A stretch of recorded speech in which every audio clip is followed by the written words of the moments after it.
Welcome to the deep dive. Okay, so you brought us an Amazon product page today. We're going to use this single page to really explore what it's like buying renewed electronics. Yeah, specifically a renewed Samsung Galaxy S21 5G. Our source is just this one listing, but it's packed with info about the phone itself, the whole Amazon Renewed promise, the, different options and prices. And maybe most importantly, what actual buyers thought. There are over 15,000 reviews here. Exactly, 15,000. That's a lot of feedback. So our mission today is really to look past that tempting price tag. We want to unpack what Amazon says they're selling, what the renewed program actually claims. And then hold that up against what people who bought it really experience. Get the full picture, warts and all. Right. Sometimes messy is the right word for online reviews. Oh, yeah, sometimes. Okay, let's dig in. All right, first off, the device itself, what are we looking at? It's a Samsung Galaxy S21 5G, specifically the US version, 128 gigs of storage in Phantom Gray. And the model year listed is 2021. Okay, so a few years old, but still a flagship from its time. What specs does the page highlight? Well, it's got that nice 6.2-inch AMOLED display, which is 120 hertz. So pretty smooth scrolling. They even mention a peak brightness of 1300 nits. Quite bright. And cameras are always a big selling point for Samsung. What's listed? Yeah, they mention a dual rear camera setup, a 64 megapixel main lens, plus a 12 megapixel ultra wide. Okay, and under the hood? This version has 128 GB of storage, 8 GB of RAM, and it's running a Snapdragon CPU clocked at 2.84 gigahertz. Still a pretty capable setup, honestly. Definitely.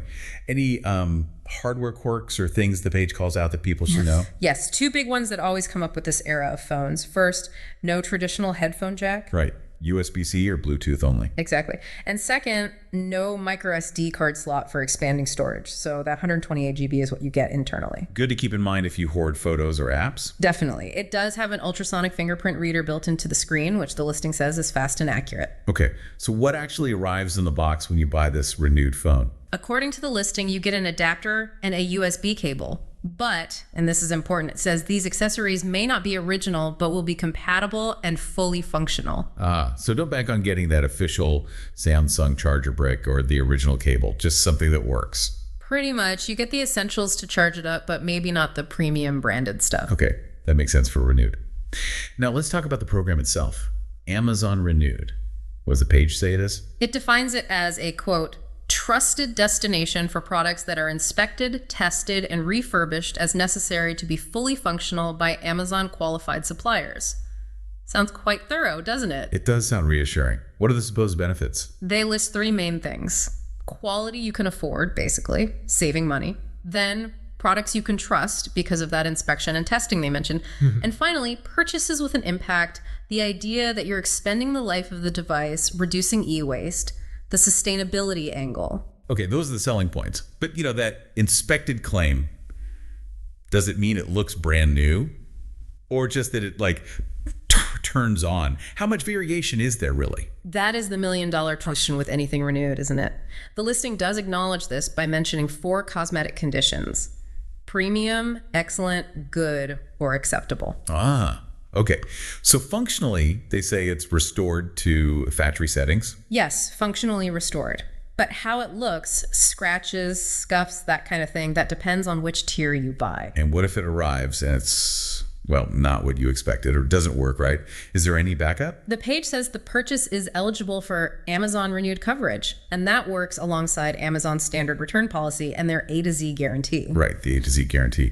That's Amazon's sort of buyer protection safety net, isn't it? Yeah, it adds another layer if something goes wrong that maybe isn't covered by just a simple return. So yes, there are protections supposedly in place. Okay, good. Let's talk money then. How do those cosmetic conditions affect the price for this S21? Right, the page gives us specific numbers. For this phone, excellent condition was listed at $182.82. Okay. Good condition was $160.95. And acceptable was down at $149.99. And how does that stack up against buying it new? I mean, theoretically new back then. Well, the page lists a new price of $295. So compared to that, that's quite a saving. It really is. You're looking at savings from about 38% for the excellent condition, up to almost half price, 49% off if you go for the acceptable one. That's the main draw, obviously. Absolutely. Getting a former flagship for under $200 and the return policy specifically for these renewed items. It's a 90-day window. You can get a refund or a replacement if you return it in the original condition you received it in. But there's a catch there, isn't there? There is. The page includes a pretty important note. You may receive a partial or no refund on used, damaged, or materially different returns. So if you use it for 89 days and scuff it up, they might not give you a full refund. Potentially, yeah. It says free return options are available, but that clause is definitely something to be aware of. Check it over carefully as soon as it arrives. Good advice. What if you want protection beyond those 90 days? Are there warranty options? Yep, they offer optional protection plans. The first one listed is a 2-year accident protection plan that costs $52.99 extra. And what does that cover? Accidental stuff drops, spills, broken bits right from day one. And it also covers breakdowns after any original manufacturer warranty would have expired, though that's less relevant for a 2021 renewed phone. Does it cost anything to actually use the plan if something happens? Yes, there's a service fee mentioned. It says $10 for a repair or $29 if they have to replace the whole phone. Okay. And claims are done online? Mostly online or by phone, yeah. They say claims are usually approved quickly. You generally have to buy this plan when you buy the phone or within 30 days after. Gotcha. And there was another option, a monthly one. Yeah, there's also a complete protect plan listed for $16.99 a month. This one sounds much broader. It claims to cover eligible past and future purchases on Amazon, stuff bought within the last year. Wow, that sounds extensive. It does. It mentions covering malfunctions, failures, drops, spills for portable items, up to a $5,000 total claim limit per year. Renews monthly until you cancel it. But is there something odd about that listing? Yes, this is where it gets a bit weird. Right next to where it offers this $16.99 month plan, there's this little note that says, and I'm quoting again, "Sorry, your monthly warranty plan was removed because these plans are currently only available for single item orders." Wait, what? So it's showing the option, but also saying you can't actually add it to this single phone purchase. Exactly. It completely contradicts itself right there on the page. It lists the plan, then says it's unavailable for this exact type of order. Huh. That's not exactly confidence-inspiring clarity, is it? Not really. Definitely confusing if you were considering that monthly protection. Something seems off there in the listing itself. Okay, well, good flag. All right, so we've looked at the phone specs, the renewed program details, the costs, the return policy, the slightly confusing protection plans. Now for the really juicy part, the customer reviews. 15,000 plus. Yeah, this is where we get the real story, or at least many versions of it. The overall average score is 3.9 out of 5 stars. 3.9. Okay, that sounds sort of middling, not terrible, not amazing. On the surface, yeah. But you have to look at the breakdowns. 60% gave it 5 stars. That's a solid majority. Okay. But then 14% gave it 4 stars, 6% gave it 3, 4% gave it 2, and 16% gave it just 1 star. Wow, 16% 1 star. That's actually quite high, isn't it? Even with 60% 5 star. That suggests some people had really bad experiences. It really does. That spread points to a lot of variability in what people received or experienced. Let's look at the themes the AI summary pulled out. Okay. What were the positives? Quality generally got good mentions. People described phones arriving in excellent condition, having a brand new appearance, feeling like premium materials. So some people definitely got good units cosmetically. And the value for money, since that's the main pitch. Mostly positive there too. Comments like, worth its fair price, good deal when refurbished. So the core value proposition landed for many. What about the camera? We said that was a highlight of the S21. Overwhelmingly positive feedback on the camera. Out of this world, high quality photos, a powerhouse for mobile photography. That seems to be a consistent win for this model, new or renewed. Okay, so those are the strong points. Where did the mixed feelings and problems start showing up? Functionality was one area. Some reviewers said it operates like new, extremely fast, but others reported specific problems, speakers not working was mentioned, or just general slow performance, a real mix. And battery life. Always a gamble with used phones. Definitely a mixed bag here, as you'd expect. Yeah. Some lucky buyers reported it lasts all day. Fantastic. But quite a few others found it drains quickly or had generally poor battery performance. Yeah, that's probably the biggest risk with older renewed phones, the battery health. It's certainly a common one. And related to that, the cosmetic condition itself wasn't always consistent despite those tiers. Oh, even if someone bought, say, excellent. Well, the feedback on scratch resistance, or maybe lack thereof, was mixed. Some people said no visible issues, great. But others specifically mentioned visible scratches and scuffs, even on phones they expected to be cleaner. So excellent might not always mean flawless. It seems like expectations might need to be managed there. Speed also got mixed reviews. Some found it extremely fast, charged quickly. Others called it super slow. Lots of inconsistency. But wasn't there one issue that seemed to pop up again and again in the summaries? Yes. The elephant in the room. Phone unlock. The AI summary flagged this hard. It said there were significant issues reported, with multiple customers getting phones locked by AT&T or Verizon, despite the listing clearly saying unlocked. Locked. But the product title says unlocked, renewed. That's pretty fundamental. It's a direct contradiction. The summary even used the phrase not unlocked based on user reports. This wasn't just one or two people. It seems like a recurring significant problem based on the review data presented. Wow.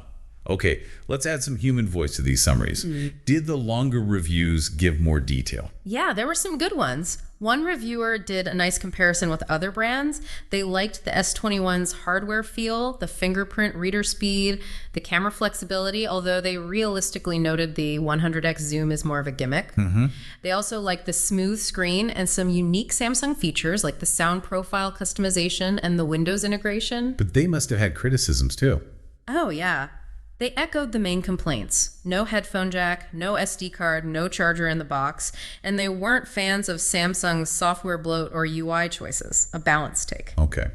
Any other interesting perspectives? There was one reviewer really focused on using it for productivity. They actually had a 512 GB version, but the points apply. They found the performance solid, liked the camera upgrade from an older model. And how did they deal with the lack of SD card? They talked about workarounds. Using USB on-the-go adapters with flash drives, even using USB hubs to connect external storage and peripherals, kind of turning it into a mini desktop setup. Okay. A power user finding solutions. Yeah, and they argued against the idea that SD cards are always too slow for modern use. An interesting counterpoint. We even saw feedback from someone internationally, right? Yeah. From Morocco. Yeah, that was interesting. They'd had a bad experience with the new Samsung years ago, apparently, but they decided to try this renewed S21. Despite some initial worries about the battery and hassles with international shipping and customs, They ended up happy with it. overall, yes, they felt it was a good value purchase in the end. It shows these phones are going everywhere and that, sometimes it does work out fine, even with initial concerns. But let's circle back to that really big issue, the unlocking problem. You're saying multiple reviews, not just the AI summary, specifically call this out. Absolutely. It wasn't buried. Several reviewers explicitly stated they received phones locked to AT&T or Verizon, or possibly other carriers, when they had specifically purchased the unlocked version from this listing. That's a huge discrepancy. If you need an unlocked phone, say for travel or switching carriers. It's a deal breaker. And based on the user feedback in this source material, buying from this specific listing carried a very real risk of the phone not actually being unlocked as advertised. It seems like a pattern. Okay, so let's try and pull all of this together. We've dissected the listing, the program, the price, the reviews. What's the big picture here? Well, synthesizing everything from just this one Amazon page, the core appeal is undeniable. You can save a lot of money, potentially close to 50%, on a phone that was high-end not too long ago. It still has great features like that camera and display. And there's a sustainability angle too, giving tech a second life. Right. But the deep dive into the reviews shows the other side of the coin. Buying renewed, even through Amazon's program, involves a degree of, let's call it variability. Variability in cosmetic condition, maybe battery life. Exactly. And potentially functionality issues too, based on those mixed reviews about speed or things like speakers. You might get a gem that looks and works like new, or you might get one with noticeable wear or functional quirks. But the most significant risk highlighted here seems to be that unlock issue. That's the standout problem according to this specific set of reviews. A major feature being unlocked was apparently not delivered consistently, creating a big headache for those buyers. It's the biggest gap between the listing's promise and reported reality in this source. So the trade-off is pretty clear. Lower price and environmental points versus the inconsistency and the potential for real hassles, especially around that crucial unlocked status. Yeah, the value for money is definitely there if everything goes well. But it comes with that asterisk, that caveat that you might need to deal with returns, troubleshooting, or discovering a fundamental feature isn't as advertised. It's amazing how much insight, both good and bad, we could pull from just scrutinizing one product page and its associated reviews. It really highlights the power of collective user experience, doesn't it? If you take the time to look past the marketing points. Absolutely. So maybe a final thought for you, the listener, to chew on. When you see a deal like this, a premium device, significantly cheaper because it's renewed, how do you personally balance those tangible benefits, the cost saving, the greener choice, against these documented inconsistencies and the potential risks, particularly when a key feature like being unlocked seems to be a recurring problem, according to the people who've actually bought it? It really forces you to ask yourself, how much uncertainty am I willing to accept for that lower price? What's my tolerance for potential hassle versus guaranteed savings?